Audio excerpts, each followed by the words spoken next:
The unfold and untold is truly happening here at the Lata Headquarters Complex, Bistari Jaya.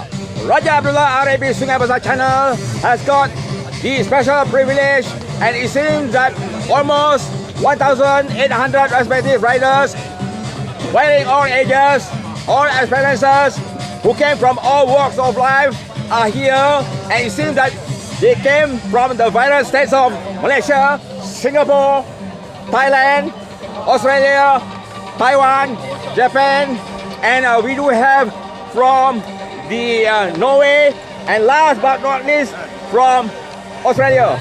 We do have a police officer, seems to be DSP Asri. He's a really great guy, and it seems that the rest of the cyclists could hardly wait any longer. Some do have a sleepless night thinking of cycling. Cycling seems to be their passion.